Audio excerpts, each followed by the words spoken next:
उपराष्ट्रपति पद से इस्तीफा देने के बाद जगदीप धनखड़ के लिए प्रधानमंत्री नरेंद्र मोदी ने 15 घंटे बाद सोशल मीडिया पर पोस्ट किया।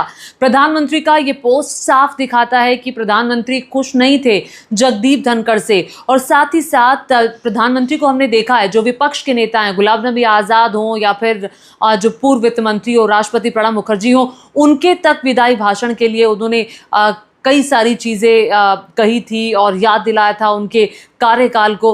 वो दूसरे नेताओं के किए काम को भी याद दिलाते हैं, लेकिन जगदीप धनखड़ के लिए किसी प्रकार का कोई शब्द नहीं। ये प्लेन ट्वीट आप इसे कह सकते हैं, प्लेन पोस्ट। अब देखिए, जैसे कि प्रधानमंत्री उनको बताने की कोशिश कर रहे हैं कि धनखड़ साहब को बता रही हूँ कि आपको जितना मौका दिया जा सकता था उतना मौका हमने उपलब्ध करा दिया है। उनके योगदान पर किसी प्रकार का कोई प्रकाश नहीं डाला। सूखा सूखा सा ट्वीट आप इसे कहते हैं, डल, बिल्कुल डल विदाई। मतलब कुछ तो हुआ है, कुछ तो चल रहा है। प्रधानमंत्री खुश नहीं है जगदीप धनखड़ से। ये जो पोस्ट है ये साफ बताता है। आपने क्या पढ़ा इसमें? पीएम कह रहे हैं Shri Jagdeep Dhankhar ji has got many opportunities to serve our country in various capacities including as a vice president of India, wishing him good health.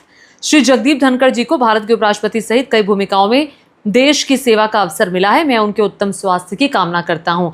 अब देख लीजिए, प्रधानमंत्री नरेंद्र मोदी का ये जो ट्वीट है ये दरअसल बता रहा है कि जितना मौका उनको दिया जा सकता था, जितना हम उपलब्ध करा सकते थे उनके लिए, उनकी कैपेसिटी के मुताबिक, उतना हमने मौका उनको दिया।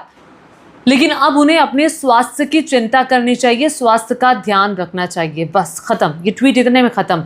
मतलब जगदीप धनखड़ जी के कार्यकाल में हुए जो उनके अच्छे काम है उसका कोई जिक्र नहीं। मतलब उन्होंने क्या योगदान दिया, वो किसान पुत्र हैं और मतलब किसानों के लिए वो आवाज़ उठाते रहे, कुछ नहीं। पीएम ने कुछ नहीं लिखा। ये दरअसल बता रहा है किसी प्रकार की कोई कोल्ड वॉर चल रही थी। जगदीप धनखड़ की जो कार्यशैली थे उससे पीएम नाराज थे। कहीं ना कहीं प्रधानमंत्री की नाराजगी थी, जिसके बाद ये इस्तीफा हुआ। सवाल ये उठता है कि इस्तीफा दिया गया या इस्तीफा लिया गया या उनको मजबूर किया गया इस्तीफा देने के लिए। तो राजनीतिक हलकों में चर्चा इसी बात की है कि ये पॉलिटिकली इस्तीफा है, यानी कि प्योरली पॉलिटिकली इस्तीफा है। ये लिया गया इस्तीफा है, दिया गया नहीं। क्योंकि जगदीप धनखड़ मीटिंग्स कर रहे थे, विपक्ष के नेता थे, जेपी नड्डा थे, किरण रिजिजू बैठे थे। 12:30 बजे उन्होंने मीटिंग की। उन्होंने कहा अब हम ये मीटिंग 4:30 बजे करेंगे। अब ये बिजनेस कमेटी की मीटिंग थी। अब 4:30 बजे विपक्ष के नेता तो आए, लेकिन उधर से न किरण रिजिजू आए न जेपी नड्डा आए। तब तक ये साफ हो चुका था जगदीप धनखड़ को इस्तीफा देना है। साफ हो चुका था। जगदीप धनखड़ ये खुद नहीं जानते थे क्योंकि वो मीटिंग में पहुंचे हुए थे और वो तो वेट कर रहे थे। फिर उन्होंने कहा कि अच्छा ये लोग नेता नहीं आए हैं तो अगले दिन चलो अगले दिन हम 1 बजे ही मीटिंग कर लेंगे। इट मीन्स उनको तब तक नहीं पता था। और ये जो हुआ है सुबह 12:30 बजे की मीटिंग और 4 साढ़े 4 की मीटिंग, इस दौरान पूरी घटना घट गई। इस दौरान ये तय हो गया कि उनकी विदाई तय है। अब हुआ क्या था संसद में, ये आप देख ही चुके हैं कि जेपी नड्डा बोल रहे थे। फिर मौका मल्लिकार्जुन खड़गे को दिया गया। मल्लिकार्जुन खड़गे ने अपनी पूरी बात रखी और कहा कि खुद जगदीप धनखड़ ने कहा कि आपको, विपक्ष को मैं पूरा मौका दूंगा हर मुद्दे पर बोलने के लिए।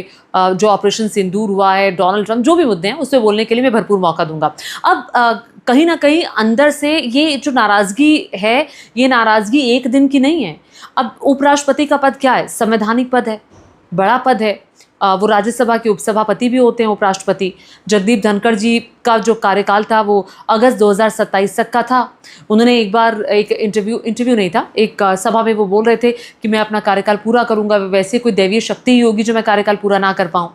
वो एम्स में भर्ती थे जब वो बीमार थे, तब भी जब उनके स्वास्थ्य बहुत ख़राब था तब भी उन्होंने इस्तीफा नहीं दिया।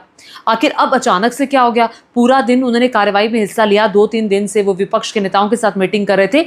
अब देखिए अंदर की खबर क्या है। अंदर की खबर ये है कि जो सूत्र हैं वो ये बता रहे हैं कि जगदीप धनखड़ के कामकाज से, वो लगातार जिस तरह से पावर एक्सरसाइज कर रहे थे उससे पीएम मोदी खुश नहीं थे।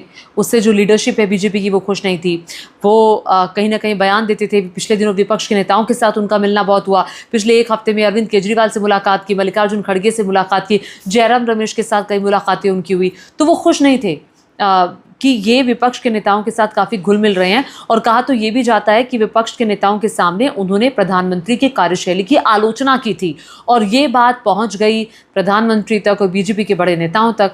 उस आलोचना के बारे में पता चल गया तो तमाम तरह की बातें रही हैं जिसका जिक्र लगातार किया जा रहा है। अब ये ट्वीट भी साफ बता रहा है, ये पोस्ट प्रधानमंत्री द्वारा किया गया, ये साफ बता रहा है कि जगदीप धनखड़ को लेकर खुश नहीं थे।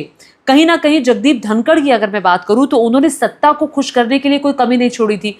मौका कोई भी हो वो हाथ जोड़कर खड़े हो जाते थे कि मसलन उपराष्ट्रपति है, तब भी कई मौक़ों पर देखा गया कि नहीं, वो सत्ता की चापलूसी शब्द में इस्तेमाल नहीं करूँगी, सत्ता को वो खुश कर रहे हैं। कई मौक़ों पर ये बात भी देखी गई।